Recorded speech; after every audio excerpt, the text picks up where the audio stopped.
Hello guys, നമ്മൾ ഉണ്ടാക്കാൻ പോകുന്നത് ചിക്കൻ റോളാണ്. അതിന് വേണ്ടി ആവശ്യമായത് ചിക്കൻ്റെ ബ്രസ്റ്റ് പീസാണ്. അത് കായം വെക്കാൻ വേണ്ടിയിട്ട് ഒരു ടേബിൾ സ്പൂൺ ഉപ്പ്, മുളക് പൊടി, മഞ്ഞൾപ്പൊടി, ഗരം മസാല, കുറച്ച് ഇഞ്ചി വെളുത്തുള്ളി പേസ്റ്റ്, കുറച്ച് വിനീഗറും കൂടി ചേർത്തിട്ട് നന്നായിട്ട് മിക്സ് ചെയ്തിട്ട് റെസ്റ്റ് ചെയ്യാൻ വേണ്ടി മാറ്റി വയ്ക്കണം. ഒരു കോഴിമുട്ടയും കൂടി ചേർത്ത് കൊടുക്കുക. എന്നിട്ട് ചൂടായി വന്ന എണ്ണയിലിട്ടിട്ട് നന്നായിട്ടൊന്ന് ഫ്രൈ ചെയ്തെടുക്കണം. പിന്നീട് 2 സവാള നൈസായിട്ട് കട്ട് ചെയ്തെടുക്കാം. ഇതാ ഈ ഒരു ഭാഗത്താണ് വേണ്ടത്. പിന്നെ അതിലോട്ട് നമ്മൾ ചിക്കന് അരച്ചത് ചേർത്ത് കൊടുക്കണം. പിന്നെ ബ്രെഡ് ക്രംസ് ഉണ്ടാക്കിയെടുക്കുക.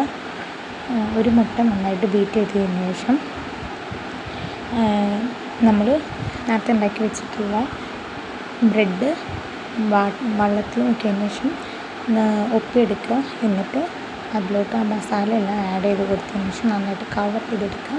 ഈ കവർ ചെയ്തിട്ടുള്ള ബ്രെഡ് നമ്മൾ മുട്ടയിലിട്ടിട്ട് നന്നായിട്ടൊന്ന് ഇതാക്കിയെടുക്കുക. അതിനുശേഷം മുട്ടയിൽ മുക്കിയ ഈ ഒരു ചിക്കൻ റോൾ നമുക്ക് ബ്രെഡ് ക്രംസിലിട്ട് കൊടുക്കുക. ബ്രെഡ് ക്രംസ് എല്ലായിടത്തും ആകുന്ന രീതിയിൽ വേണം മിക്സ് ചെയ്ത് വെക്കാൻ വേണ്ടിയിട്ട്. എന്നിട്ട് ചൂടായി വന്ന എണ്ണയിലോട്ട് നമുക്ക് ഇത് ഓരോന്നായിട്ട് ഇട്ട് കൊടുക്കുക. ഇത്രയേ ഉള്ളൂ, വളരെ സിമ്പിളായിട്ടുള്ള